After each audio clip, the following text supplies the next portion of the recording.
구독자 여러분들 안녕하십니까. 축구토토 승무패 전문 분석팀 S버프입니다. 축구토토 승무패 30회차. 이번 회차는 K리그 1 2경기 그리고 MLS가 무려 12경기 이렇게 14경기로 구성되어 있고요.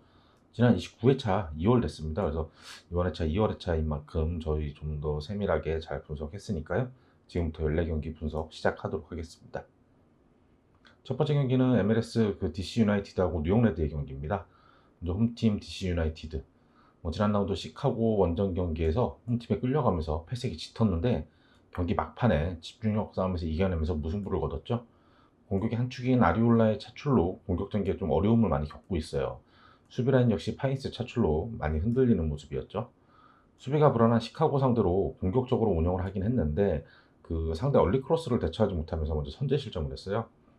후반 초반 상대 크로스를 막으려다가 자책골까지 내주면서 경기를 2대 0 어렵게 끌려갔죠. 전방에서 카메라가 오랜만에 좋은 움직임 많이 보여줬습니다. 자기가 이렇게 욕심을 내기보다는 수비수들을 끌고 나오기도 하고 측면으로 공간 만들면서 동료들한테 찬스를 아주 많이 만들어 주더라고요. 후반 교체 투입된 케빈이 그 논스톱 왼발골로 추격골을 성공시켰고 종료 직전에 카마라가 페널티킥으로 무승부를 이뤘습니다. 카마라 올 시즌 9경기에서 6골, 최전방 원톱으로서 제 몫을 다 잘 해주고 있죠. 원정팀 뉴욕 레드불스입니다. 공격적인 경기 운영으로 화끈한 축구를 펼치는 뉴욕 레드불스죠. 근데 최근 부상자들이 많아지면서 좀 경기력에 어려움이 있었어요. 패배는 별로 없긴 했는데 이겨야만큼의 골을 얻지 못하면서 무승부가 좀 많아졌죠. 그나마 다행스러운 점이 그 부상으로 결장했던 클라크가 드디어 지난 토론토전에서 복귀를 했습니다. 짧은 시간이었지만 그래도 나와서 컨디션 점검을 마쳤죠. 토론토와의 경기에서는 경기 초반부터 상대를 괴롭히면서 공격적으로 나섰는데 그 클리말라와 파비오 투톱, 이 투톱이 상대를 강하게 압박했어요. 이게 결국 후반에 상대 수비 뒷공간 향한 롱패스를 파비오가 슈팅했고 그거 튀어나온 거를 크리말라가 다시 재차 슈팅하면서 먼저 앞서갔죠.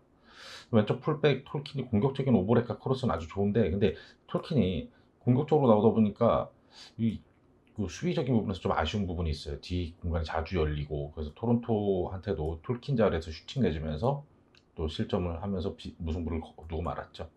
지난 필라델피아전에서도 이 톨킨 자리에서 좀 문제가 발생했었죠. 주전 수비수의 그 차출로 수비 밸런스가 무너진 DC죠. 그 측면 공격수까지 빠지면서 공격이 한쪽 밸런스도 무너졌어요. 반면 뉴욕 레드는 팀 에이스 클라크가 부상에서 복귀하면서 한 30여 분 정도 토론토전에서 교체로 나와서 뛰었죠. 공격적인 축구를 하면서도 이거 마무리 짓지 못해서 아쉬워했던 부분을 이 클라크가 복귀하면서 어느 정도 해소가 될 것 같아요. 뉴욕 레드는 공격적으로 나서면서 이 풀백들도 높게 올라가는데 공격력에 치우치면서 그 측면 수비에 허점이 좀 드러나기도 합니다. 요건 좀 주의해야 할 점이겠죠. 연이은 경기로 그 체력적인 어려움이 있겠는데 몰아붙이는 뉴욕 레드의 스타일을 DC가 감당하기는 힘들 것 같습니다. 요 DC의 패배 예상합니다. 두 번째 경기는 그 K리그 포항과 서울의 경기인데요. 먼저 홈팀 포항 굉장히 혼란스러운 상황이죠. 뭐 어차피 지금 경기 나설 수는 없는 상황이긴 한데 그 송민규가 대표팀 차출로 경기에 어차피 나설 수 없는 상황이에요. 근데 이게 그 리그 내 전북으로 이적 발표가 나면서 분위기가 아주 뒤숭숭했죠. 그 송민구가 빠진 포항은 그 임상혁, 팔라시오, 스타시, 크베시치, 권기표 이런 선수들을 앞세워서 ACL을 치르고 왔어요. 근데 16강 진출한 성공했는데 그렇게 만족할 만한 경기력은 아니었죠. 나고야한테는 한 번도 이기지도 못했고 장신의 수비수 그랜트가 합류하면서 풋백 라인은 안정이 됐는데 공격 진영에서 확실히 무게감이 떨어지고 있습니다. 임상엽이 가끔 폭발하면서 완벽한 역습골을 보여주긴 하는데 최전방에서 타시의 부진이 조금 아쉽죠. ACL에서는 그래도 골을 넣긴 했는데 아무래도 하위 리그 팀들이었으니까 고영준이나 공기표, 이승모 이런 어린 선수들도 괜찮은 활약을 보여주고 있긴 한데 송민구가 빠진 상황에서는 팀 전력이 약해지는 거 이건 어쩔 수 없을 것 같습니다. 원정팀 서울입니다. 부진이 너무 깊죠. 13경기째 무승, 리그만 놓고 봐도 12경기 무승이에요. 올 시즌 서울은 기성용 출전 여부에 따라서 시즌 초에는 팀 경기력이 들쑥날쑥하는 어려움이 있었고 최전방의 공격 진영의 부진으로 최하위에 머물러 있어요. 이번 여름에 지동원, 가브리엘 이런 거물급 공격수들을 영입하면서 공격 진영을 보강했고 체프먼과 여름이 합류하면서 수비적도 보강은 됐죠. 그리고 지난 14일 인천과의 경기에서 지동원은 좀 기대 이하의 몸놀림이었죠. 근데 그 가브리엘 바르보사 이 선수는 확실히 제공권에서 강점을 보여주면서 거의 모든 헤딩을 따내더라고요. 기대를 지금 받고 있습니다. 고요한도 부상에서 복귀하면서 지금 현재 큰 부상자가 없는 상황이에요. 서서히 경기력이 올라올 것으로 기대가 되고 있습니다. 그 측면 수비에서 김준현의 차출 공백이 있는데 이 자리에서 박정빈 선수를 내려놨다가 퇴장을 당했던 거죠. 최근 상황만 놓고 본다면 포항이 이길 것 같은 경기입니다. 그러나 송민규가 빠진 포항도 ACL에서 만족할 만한 경기력이 아니었죠. 그랜트의 복귀, 권기표의 발견 이런 소득이 있긴 했었지만 아쉬운 부분이 더 많았어요. 13경기 무승 부진에 빠져있는 서울이 선수 영입을 통해서 전력을 강화했지만 그 김진야 차출로 인한 측면 수비를 대체하는 게 어려움이 있습니다. 그 박정빈을 배치했다가 퇴장당한 거죠. 그래서 그 이태석이라는 그 이일용 선수의 아들 이태석 카드를 꺼내들 수도 있을 것 같아요. 포항은 측면을 통한 빠른 공격을 노릴 거예요. 반면 그 서울은 롱패스 위주의 제공권 공격을 노리면서 세컨볼에 집중할 것 같습니다. 두 팀 모두 분위기 반전을 위해서 승리가 간절한 상황이죠. 이 경기 승패가 갈릴 그럴 경기로 예상이 됩니다. 세 번째 경기는 다시 MLS 애틀란타와 콜럼버스의 경기입니다. 먼저 홈팀 애틀란타.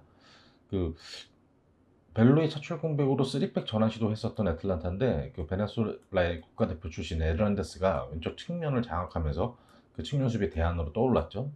코파 아메리카 끝나고 팀에 합류했는데 아주 괜찮은 모습을 보여주고 있습니다. 그 최전방이 좀 부진한데 19살의 그 코네이를 선발 출전시켰습니다. 근데 골은 없었는데 모레노하고 좋은 호흡을 자주 보여줬습니다. 아직은 조금 세밀함 이런 것들이 부족한 모습인데 박스 안에서 상대 수비와의 몸싸움, 투지 이런 거 이겨내는 게 아직은 좀 부족해 보였어요. 모레노는 공격적인 경기 운영은 항상 좋은 모습 보여주고 있습니다. 방향 전환 한 패스도 괜찮고 전진 패스도 뛰어나요. 오른발 프리킥 슈팅, 그다음에 크로스 킹 능력도 굉장히 뛰어난 선수입니다. 그런데 애틀란타는 최전방이 좀 마무리 능력이 약하다 보니까 공격의 짜임새가 좀 부족한 모습이에요. 그냥 신시내티랑 지난 라운드 경기에서도 후반 홈팀 공세에 밀리다가 결국 선제골을 내주고 이 센터백 웰케스가 느린 속도로 상대를 전혀 쫓아가지 못하면서 실점하고 말았죠. 오버래핑 올라온 그 에르난데즈가 땅볼 크로스 넘어오는 걸 논스톱 슈팅으로 그 MLS 데뷔골 터뜨리면서 간신히 무승부를 거뒀죠. 원정팀 콜럼버스입니다. 그 홈에서 내슈빌 상대로 우세한 경기를 펼쳤는데 아쉽게도 최전방의 그 마무리 능력 부족으로 0대0 무승부로 마무리 지었죠. 일방적 경기 펼쳤었어요. 슈팅을 무려 18개나 시도했거든요. 그런데 무득점이었습니다. 아쉬운 부분이죠. 델라라인이 경기 운영 능력을 바탕으로 공격적인 경기를 펼쳤는데 확실히 그 최전방에 자라데스가 차출되고 그 에스피노자가 차출된 이 공백이 좀 큰 것 같습니다.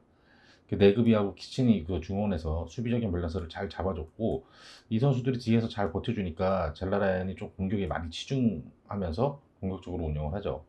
근데 젤라라인에 대한 이 팀원들이 의존도가 너무 높습니다. 산토스하고 에시엔 이 측면 자원들도 나쁘진 않은데 최전방에서 자르데스 그다음에 에스피노자 이 차출 공백이 너무 큰 것 같습니다. 골드컵 조별 경기 마치고 에시엔이 복귀한 만큼 측면에서 더 활발한 경기력이 좀 기대는 되고 있습니다.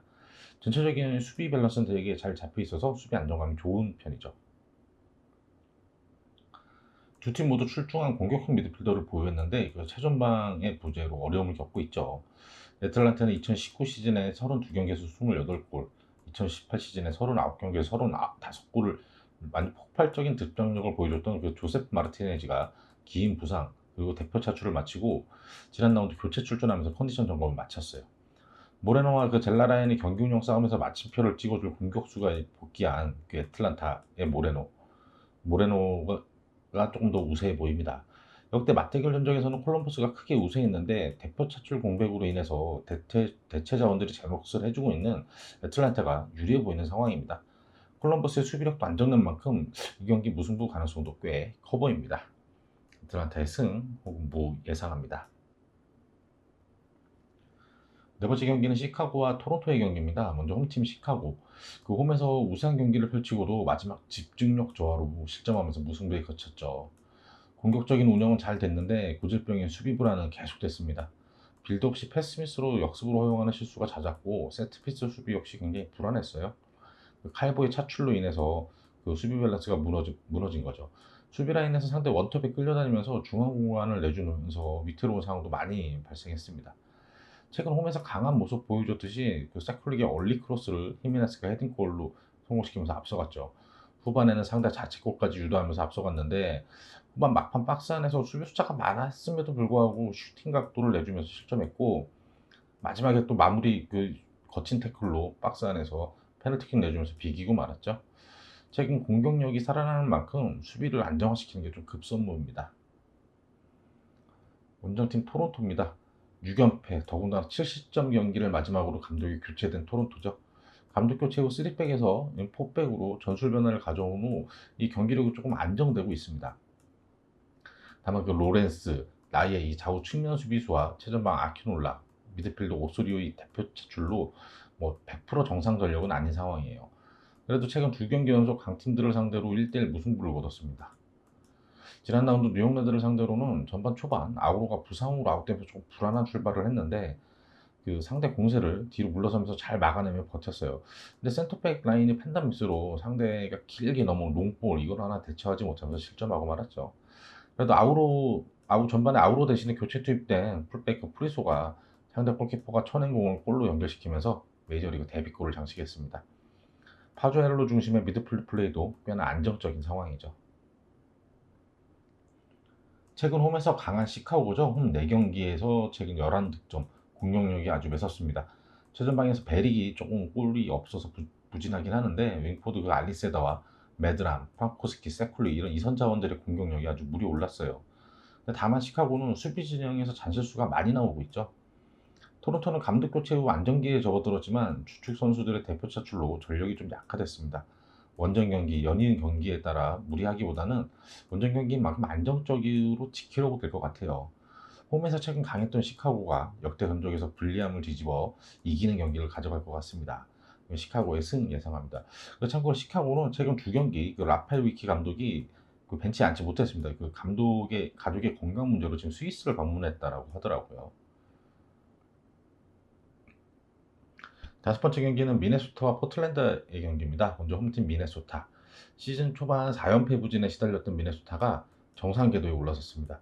그 프랑스에서 날아온 공격수 은우가 합류하면서 전체적인 짜임새가 아주 좋아졌죠.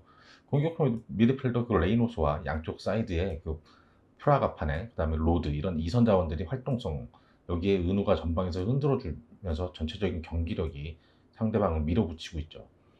유로에 출전하며 자리를 비웠던 그레거스도 합류하면서 팀의 중원이 더욱 탄탄해졌습니다. 최근 5경기에서 단 4실점으로 수비력도 안정세죠. 지난 라운드 강원 시애틀을 상대로 홈에서 우세한 경기를 펼치며 주도권을 가져갔고 교체 투입됐던 한세니 크로스를 로드가 골로 연결하면서 1대0으로 승리했죠. 올 시즌 홈에서 강한 모습입니다. 최근 5경기에서 4승 1무예요.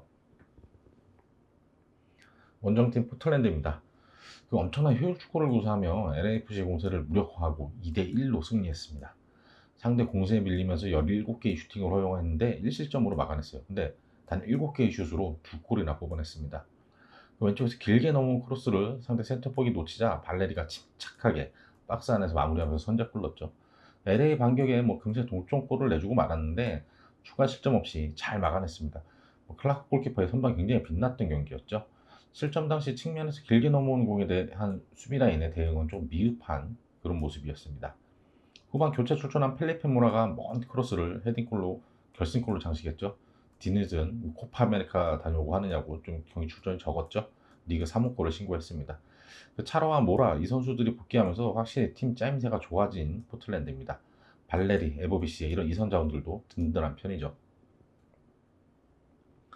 최근 경기력이 안정되고 있는 두 팀이에요. 그 미네소타는 은우 합류 후에 이선 자원들과의 유기적인 플레이가 잘 이뤄지면서 레이노스의 경기 운영도 더 빛을 발하고 있죠. 많은 골이 터지지 않지만 안정적인 수비력을 바탕으로 딱 이길 수 있는 만큼 득점을 해요. 포틀랜드는 최근 코파 아메리카 차출 선수들이 복귀하면서 전력이 안정되는 추세입니다. 아직 최전방에 모라가 정상 컨디션이 아니어서 출전 시간을 좀 조율하고 있긴 해요. 전력이 엇비슷한 두 팀의 맞대결이지만 아무래도 홈팀 미네소타 쪽으로 기우는 상황입니다. 그 최근 맞대결 전적도 우세하고 지난 6월 맞대결에서도 은우의 골로 미네소타가 승리를 1대0으로 승리를 했었죠. 이번 경기 역시 미네소타의 승 예상합니다. 여섯 번째 경기는 댈러스와 LA 갤럭시 경기입니다. 먼저 홈팀 댈러스. 댈러스가 원정 부진에서 벗어나지 못했습니다.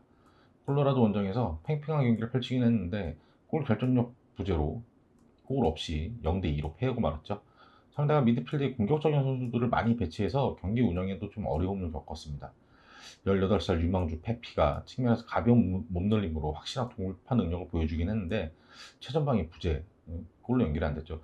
페피는 측면에서 활약하긴 하는데 지금 13경기에서 5골, 득점력도 꽤나 있는 선수입니다. 그 전반전은 상대 그 콜로라도의 공격을 잘 막아냈는데 후반 초반 코너킥 상황에서 상대 센터백의 공격 가담을 전혀 막아내질 못했어요. 이렇게 돌아서 들어오는 거를 대응을 전혀 하지 못했죠.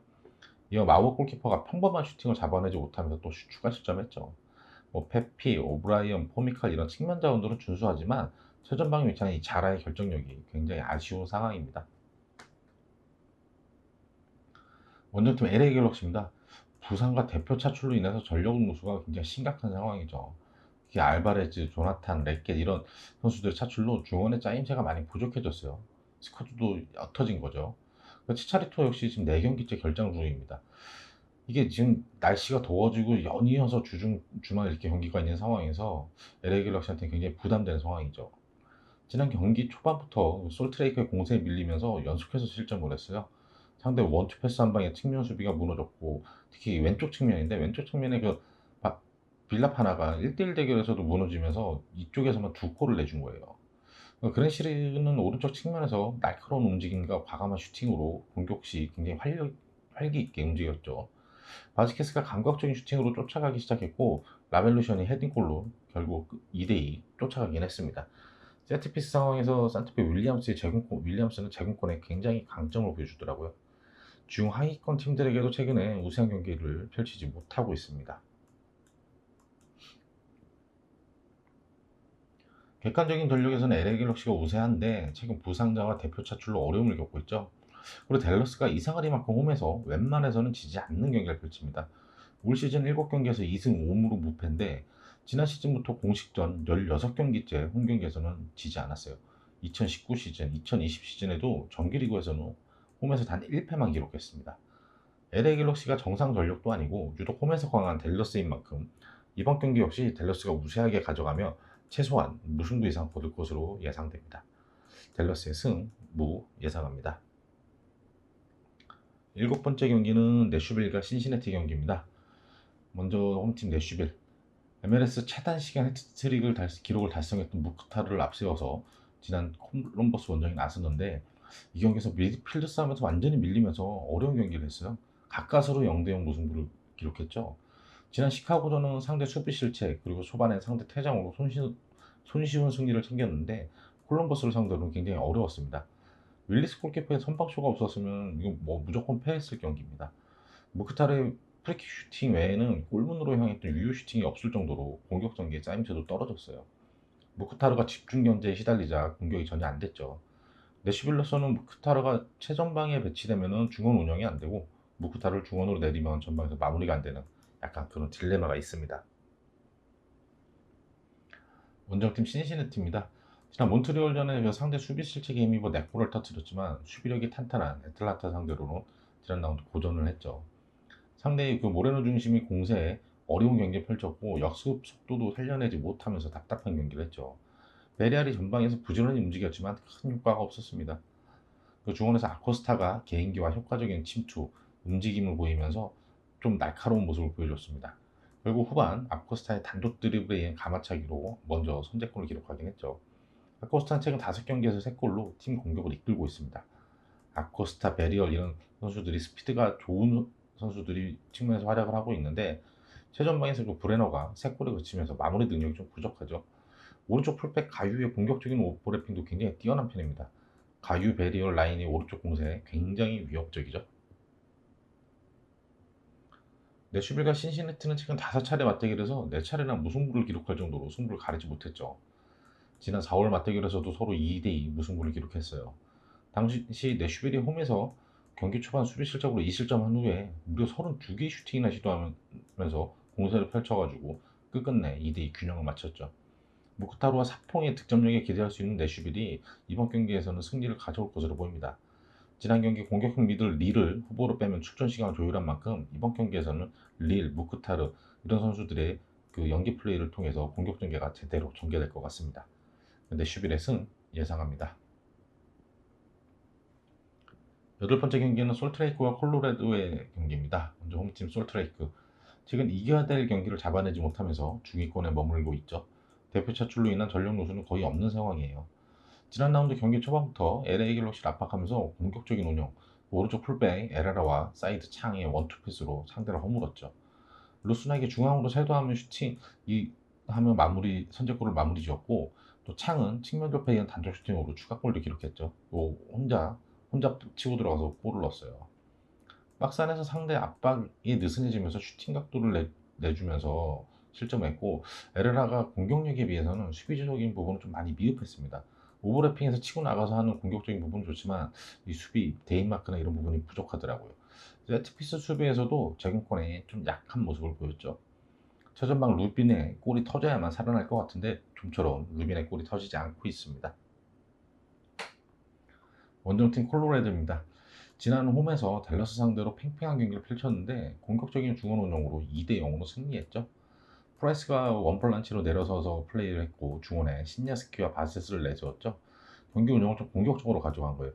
신야스키는 미드필더보다는 공격수에 가까운 선수인데 이 선수를 중원에 배치했더라고요. 근데 실제 플레이는 그 박스 안으로 계속 침투하는 움직임 보이면서 거의 투톱에 가까운 그런 플레이를 했습니다. 후반 코너킥 상황에서 센터백 부부카가 높은 점프력으로, 그리고 굉장히 영리했어요. 상대 수비수들이 몰려있는 걸 보고 그 뒤로 이렇게 돌아 들어오면서 프리하게 헤딩골을 넣었죠. 시즌 첫 골이었습니다. 측면에서 베리오스가 오른발 슛으로 또 한 번 골망을 열었는데 이건 그냥 평범한 슈팅이었는데 상대 골키퍼가 잡아내지 못했죠. 최전방 루비오의 득점력은 저조하지만 다양한 이선 자원들의 득점력을 보여주고 있습니다. 아코스타의 대표 차출 공백을 프라이스, 바셋, 베네젯 이런 선수들이 잘 메꿔주고 있습니다. 최전방보다 미드필드진이 탄탄한 두 팀의 맞대결인데요. 크렐리아치가 버티고선 솔트레이크는 최근 오른쪽 측면 공격이 굉장히 날카롭죠. 콜로라도는 원톱 밑에 위치한 그 이선 자원들의 활약이 두드러지고 있죠. 두 팀 모두 중원의 짜임새는 좋지만 최전방에서 마무리가 잘 안 되고 있습니다. 솔트레이크는 크렐리아치의 득점 의존도가 높지만 콜로라도는 다양한 선수들의 득점이 가능한 상황이죠. 역대 전적에서 솔트레이크가 우세했지만 이번 경기는 상승세의 콜로라도가 조금 더 우세한 경기를 펼칠 것 같습니다. 솔트레이크의 무패 예상합니다. 아홉 번째 경기는 산호세와 휴스턴의 경기입니다. 먼저 홈팀 산호세. 그 강호 캔자스티 원정에서 예상 외의 선전을 펼치면서 무승부를 기록했어요. 근데 90분까지는 1대 0으로 이기고 있었거든요. 공격력이 화려한 그 캔자스티의 공세를 수비적으로 아주 잘 막아냈습니다. 3백 수비 라인이 몸을 던지는 투혼 수비로 버텨냈고 미드필더들의 수비 가담도 좋았어요. 마린노스키 골키퍼의 선방도 아주 뛰어났죠. 에스피노자는 측면에서 스프링처럼 핑 하고 튀어나가는 그런 원맨 역습이 굉장히 효과적이었습니다. 이 선수 오른발 프리킥 능력, 킥 능력도 굉장히 좋더라고요.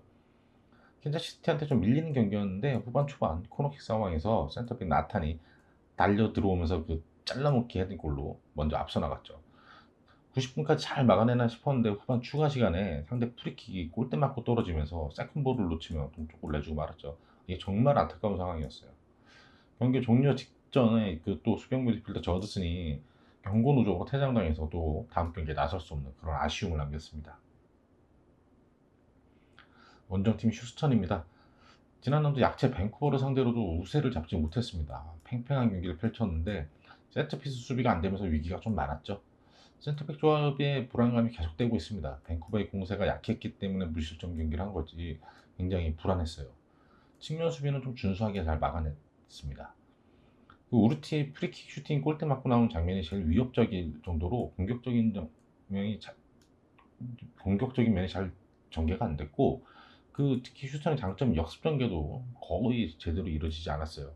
4-1-4-1 형태로 전술 변화를 시도했는데 이게 기존에 사용하던 4-3-3에 비해서 역습 전개도 잘 되지 않았습니다. 피컷과 코로나 이 좌우 날개를 활용한 역습 위주의 전술에 기대를 걸어야 될 것 같습니다. 우르티는 최근 3경기 연속 무득점이긴 한데 우르티의 기량이 부족하기보다는 전체적인 라인을 내리다 보니 찬스 연결이 시원치 않죠. 최근 10경기 무승, 7경기 무승 아주 부진한 두 팀이죠. 산호세는 강호 캔자시티와 파상 공세를 투혼으로 막아내면서 버티는 힘을 보여줬습니다. 다만 경기 종료 전에 저드슨이 퇴장당하면서 중원 수비력이 좀 걱정되는 상황이죠. 휴스턴은 무뎌진 공격력을 고치기 위해서 전술 변화를 시도했지만 여의치 않았습니다. 장점인 역습도 살려내지 못했죠. 부진한 두 팀이지만 그나마 휴스턴이 오르티라는 골게터를 내리고 있는 만큼 조금 더 우세해 보이는 상황입니다. 득점 없이 무승부로 끝날 가능성도 굉장히 높아 보이는 경기죠. 피컷, 우르티 이 호흡을 앞세운 휴스턴의 우세가 조금 더 우리 유리할 것 같아요. 산호세 무패 예상합니다. 열 번째 경기는 LAFC와 밴쿠버의 경기입니다. 먼저 홈팀 LAFC. 벨라를 앞세운 공격적인 팀 컬러를 그대로 구사했는데 지난 라운드 포틀랜드 원정에서 17개의 슈팅, 6개의 유효 슛에 단 한 골이 거치면서 패배하고 말았죠. 상대 크로스를 센터백 파라판이 판단 미스로 클리어하지 못하면서 선제 실점했죠. 그래도 벨라와 로시 그리고 슈펜타스를 앞세워서 공세를 펼쳤고 후방에서 길게 측면으로 걸린 공을 로시가 크로스하자 벨라가 마무리했죠. 벨라는 골키퍼와 1대1 찬스를 놓치며 아쉬운 모습을 보였는데 로시 역시 찬스를 제대로 마무리 짓지 못하는 모습이었습니다. 후반 중반 상대 교체 공격수에게 얼리 크로스 헤딩을 허용하면서 실점을 하고 말았죠. 센터백 라인에서 제대로 체크하지 못했어요. 비록 패하긴 했는데 공격적인 경기 운영 및 공격 전개 능력은 확실히 뛰어나고 측면 공격도 굉장히 날카로웠습니다. 하위권에 머물고 있는 밴쿠버가 홈 3연전에서 승점을 챙겼죠. 솔트레이크에게 수비가 무너지며 0대4로 패했지만 LA 길록시를 잡아냈죠. 이게 약간 이변이었죠. 지난 라운드는 휴스턴 상대로 팽팽한 접전 끝에 0대0 무승부였죠. 양쪽 날개 카이세도와 다우메이 측면 공략은 좋았는데 역시나 루카스 카발린이 대표 차출로 최전방 마무리 능력이 좀 부족했죠. 브라이언 화이트, 소센 리켈 이런 선수들이 최전방에 나서봤지만 측면에서 전개되는 공들을 제대로 마무리 짓지 못했습니다. 토마스 하셀 골키퍼 역시 경기를 치르며 서서히 안정감을 찾아가고 있습니다. 북중미 골드컵이 끝날 때까지는 버텨내기만 해야 할 그럴 상황인 것 같습니다. 미친 듯이 공격적인 축구를 구사하는 LAFC죠. 비록 지난 라운드 포틀랜드에게 발목을 잡혔지만 매 경기 뒤가 없이 공격적으로 운영합니다. 반면 밴쿠버는 지난 경기 무실점 경기를 하긴 했지만 14경기에서 23실점으로 실점이 굉장히 많은 편이죠. 수비 라인에서 집중력 저하로 실수도 많이 나옵니다. 벨라와 로시를 앞세우는 LAFC의 공세를 밴쿠버가 감당하기는 힘들어 보입니다.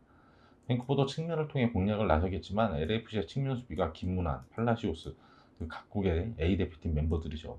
충분히 막아내고 오히려 공격적인 운영으로 몰아칠 것 같습니다. LAFC의 승 예상합니다. 11번째 경기는 K리그의 울산과 수원FC입니다. 울산, 올림픽 대표팀 차출이 많죠. 출혈이 큽니다. 다행히 ACL에서는 하이리그 팀들만 한조에 편성돼서 전승 거두며 16강에 진출했죠. 울산이 워낙 스쿼드가 두터운 팀인 만큼 이 올림픽 대표 4인방 차출에도 불구하고 정상적인 전력을 구사할 수 있습니다. 근데 다만 그 김인성마저 서울 이랜드로 이적하면서 이동준, 김인성 두 측면 자원이 다 빠지게 돼버렸죠. 윤일록이 새롭게 합류하긴 했는데 이 선수가 지금 바로 경기에 투입될 수 있을지는 미지수입니다. 결국 김민준이나 강윤구 이런 어린 선수들에게 기대를 걸어야 되죠. 중원은 윤빛가람, 박호, 신영민, 고명진 대체 자원이 충분한 상황입니다. 이청용도 있죠. 서령우의 자리 역시 홍철이 더 뛰어난 활약을 보여주고 있고요. 최전방 역시 힌터제와 김지현 두 선수가 제 몫을 충분히 해주고 있고 오세훈까지 군 전역후 합류해서 더 두터워졌죠. 원정팀 수원FC입니다. 휴식기 동안 폭풍 같은 선수 영입을 통해서 전력을 보강했어요. 확실히 효과를 보고 있죠. 새롭게 합류한 선수들이 적응 시간이 필요할 것 같았는데 웬걸 아주 빠르게 팀에 녹아들면서 훌륭한 경기력을 보여줬습니다. 장신 수비수 잭슨은 확실히 제공권 장악력을 보였고 후반 교체로 출전했던 타르델리도 확실히 개인기량과 타고난 축구 센스를 보여줬습니다. 무릴로와 라세오 호흡은 여전히 좋았고 중원에서 박주호가 수비적인 부분과 안정적인 경기 운영을 펼쳤었죠. 이영재가 풀타임 소화하며 팀 공격의 시작점 역할을 합니다. 이영재, 무릴로를 통한 라스가 마무리 짓는 공격 패턴은 굉장히 위력적이고 역습 전개 또한 빠른 속도입니다. 올대 차출이 있긴 하지만 두터운 스쿼드로 충분히 버텨낼 수 있는 울산이죠. 윤빛가랑과 박호 그리고 신영민 등이 버티는 울산의 중원 조합은 아시아 최강입니다. 박주호, 이영재 그리고 무릴로가 조합된 수원FC 중원도 나쁘진 않지만 노련한 운영적인 측면에서는 울산이 우세해 보이네요. 라스가 최근 좋은 골 감각을 보여주고 있지만 불투이스 김기 콤비와의 몸싸움에서 이겨낼지는 미지수입니다. 수원FC 수비진이 제공권에 장점이 있긴 한데 김민준 같이 안쪽으로 이렇게 파고드는 선수를 막아내기에는 어려울 수 있습니다. 울산이 우세한 경기를 할 것 같은데 AC를 복귀 후 한 20여일 만에 치르는 경기라 경기 감각에 문제가 있을 수도 있습니다. 이 부분은 수원FC가 주중 경기를 치렀던 만큼 울산에 비해 우월한 상황이죠. 승패가 갈릴 수 있는 경기입니다. 12번째 경기입니다. 뉴잉글랜드 레볼루션과 몬트리올의 경기죠. 먼저 홈팀 뉴 잉글랜드 레볼루션은 그 마이애미 원정에서 확실한 결정력 앞서서 5대0 대승을 거두고 왔죠. 연이은 경기로 주전 공격수 보호를 교체 명단에 올리며 체력 안배를 해가면서 거둔 대승이었어요. 카를로스 1이 정교한 프리킥을 트라우스타손이 헤딩골로 앞서갔고 범브리도 오랜만에 선발 출전해서 골맛을 봤죠. 힐의 빠르고 공격적인 경기 운영을 바탕으로 공격 진영의 모든 선수들이 상대를 위협했습니다. 북사도 최전방에서 노련한 골게트 모습 보여줬죠.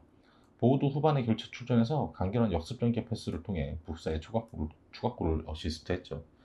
최근 3경기 승리 없이 부진했었는데 오랜만에 공격진이 폭발하면서 대승을 거뒀습니다. 북사가 7골, 보우가 7골, 확실한 투톱 자원들을 보유하고 있죠.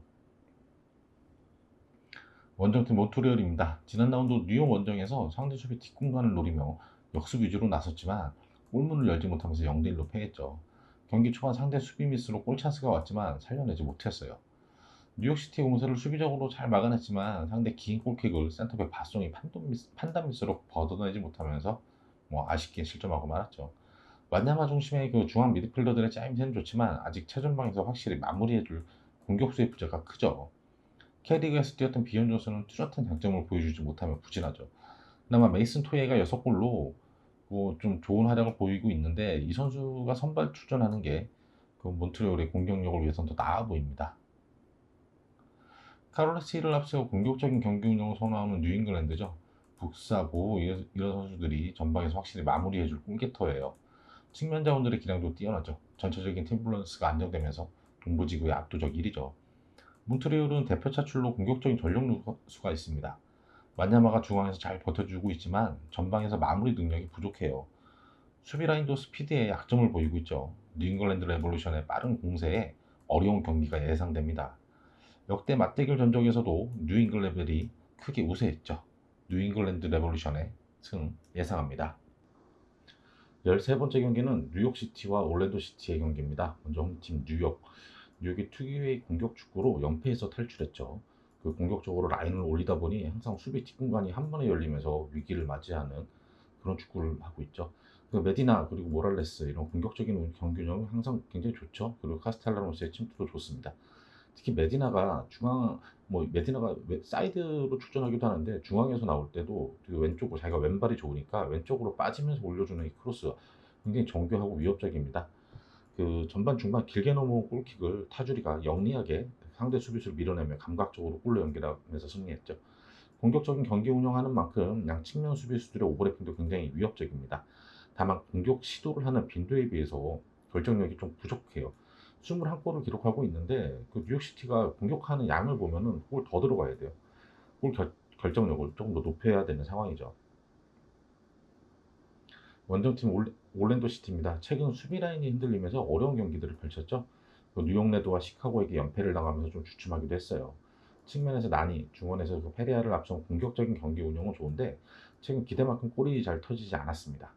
그 잉글랜드 챔피언십 그 반질레의 임대 후 복귀한 공격수 달리의 대표팀 차출 공백도 올랜도에겐 되게 아쉬운 상황이에요. 이 달리가 올랜도에서는 최전방에서 확실히 마무리해 줄 수 있는 선수거든요. 지난 토론토와의 원정 경기에서는 PK 페널티킥 난이 페널티킥으로 간신히 무승부 거뒀는데 주중 필라델피아 홈 경기에서도 2대1로 승리하긴 했어요. 근데 전체적으로 상대에게 아주 밀리는 경기였죠. 페레이라의 날카로운 전진 패스로 선제골을 기록하긴 했는데 필라델피아의 공세에 굉장히 밀렸던 경기입니다. 3경기 연속 무승 부진을 벗어나려는 그 선수들의 투지로 버텨내면서 힘겹게 간신히 승리한 경기죠. 공격적인 스피드가 매우 빠른 뉴욕시티죠. 측면에서 상대를 괴롭히고 중앙으로의 침투도 아주 날카롭습니다. 모랄레스, 메디나, 타주리 이런 이선 자원들의 속도감을 최근 흔들리고 있는 올랜도의 수비력으로 버텨내기에는 좀 힘들어 보이네요. 측면 미드필더들의 공격력은 좋지만 중원에서의 안정적인 밸런스가 떨어지면서 최근 어려운 경기를 펼친 올랜도죠. 지난 필라델피아전 역시 부진에서 벗어나려는 투지로 간신히 이겨낸 승리였습니다. 이거 전체적으로 뉴욕시티의 우세가 예상되는 경기죠. 뉴욕시티의 승 예상합니다. 마지막 14번째 경기는 마이애미와 필라델피아 경기입니다. 먼저 홈팀 마이애미. 연패를 벗어나기 위해 홈에서 공격적으로 나섰지만 수비 밸런스가 무너지면서 뉴잉글랜드한테 무려 5골이나 내주며 패했죠. 이가인이 선발 출전해 공격을 주도했는데 역부족이었어요. 세트피스 수비도 전혀 되지 않았고 이른 시간에 실점을 했죠. 박스 안에 수비 숫자가 많아도 우왕좌왕하면서 공을 클리어하지 못하고 실점합니다. 역습 수비도 미흡했어요. 상대의 공격적인 운영에 밀리면서 역습 위주로 반격을 시도하긴 했는데 무득점에 그쳤죠. 두 차례 골대를 때리면서 운도 좀 따르지 않았습니다. 오른쪽 측면에서의 모르간, 그리고 왼쪽의 로빈슨의 역습은 위협적이었어요. 뭐 골로 연결되지는 않았지만 굉장히 날카롭습니다. 기대를 모았던 피자로는 아직 부상 여파에 따른 컨디션 저하인지 기대 이하의 경기력입니다. 원정팀 필라델피아입니다.